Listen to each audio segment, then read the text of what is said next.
Hi guys, ಇವತ್ತು ನಾನು ಮತ್ತು ನನ್ನ ಬೆಸ್ಟ್ ಫ್ರೆಂಡ್ ಹೊಸ ಕೆಫೆ ಎಕ್ಸ್ಪ್ಲೋರ್ ಮಾಡೋಣ ಅಂತ ಹೋಗಿದ್ವಿ. ಸೊ ಫಸ್ಟ್ ನಾವು ವೆರೋನಾ ಕೆಫೆಗೆ ಹೋದ್ವಿ. ಆ್ಯಂಬಿಯನ್ಸ್ ಎಲ್ಲ ಮಸ್ತ್ ಅದ ನೋಡ್ರಿ. It was good, we enjoyed over all. ಆಮೇಲೆ ಸ್ವಲ್ಪ ಹೊತ್ತು ಹಂಗೆ ಮಾತಾಡ್ಕೊತ ಕೂತಿದ್ವಿ ರೀ. ಯಾಕಂದ್ರೆ ಭಾಳ ದಿವಸ ಆಮೇಲೆ ಬೆಟ್ ಆಗಿದ್ವಿ. So gossiping is very necessary. ಅದಾದಮೇಲೆ ಮೋಮೋಸ್ ಆರ್ಡರ್ ಮಾಡಿದ್ವಿ. ಮೋಮೋಸು ಚಲೋ ಇದ್ವು ರೀ. Even cold coffee was good. ಅದಾದಮೇಲೆ ಇನ್ನೊಂದು ಕೆಫೆಗೆ ಹೋದ್ವಿ ರೀ. That is desi dhaba resto cafe. ಇಲ್ಲಿನ ಆ್ಯಂಬಿಯನ್ಸ್ ನೋಡ್ರಿ ಮಸ್ತ್ ಅದ, ಎಸ್ಥೆಟಿಕ್ ಅದ. You'll feel overall very good here.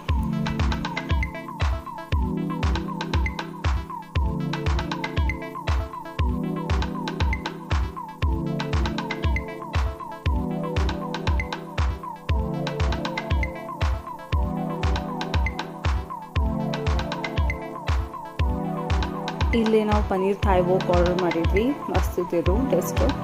ಆಮೇಲೆ also order the Thai basin noodles. ಇದು ಮಸ್ತ್ ಇತ್ತು ರೀ, ಟೇಸ್ಟ್ ಎಲ್ಲ ಮಸ್ತ್ ಇತ್ತು. ಆಮೇಲೆ ಸ್ವಲ್ಪ ಹಂಗೆ ಸೆಲ್ಫೀಸ್ ತೊಗೊಂಡು ಫೋಟೋಸ್ ತೊಗೊಂಡು ಆಮೇಲೆ ಮನೆಗೆ ಹೊಂಟಿದಾಗ ಇದು ತೊಗೊಂಡು ಹೋಗ್ಬೇಕಂತ ಹೇಳಿ ಕ್ಯೂಟಾಗಿ ಒಂದು ಕೇಕ್ ತೊಗೊಂಡೋದು ಅಲ್ಲೀಗ. ಇದು ನೋಡ್ರಿ, ಹುಬ್ಳ್ಯಾಗ ಫುಲ್ ಮಳೆ ಆಗ್ಲತ್ತಿತ್ತಂತ. ಸೊ ಹಂಗೆ ಎಂಜಾಯ್ ಮಾಡ್ಬೇಕಂತ ಹೇಳಿ ಇವರು ಮೆಕ್ಡಿಯಿಂದ ಆರ್ಡ್ರ್ ಮಾಡಿ ಸಂಡೇ ಫುಲ್ ರಿಲ್ಯಾಕ್ಸ್ ಆಗಿ ಎಂಜಾಯ್ ಮಾಡಿದರು. Thanks for watching.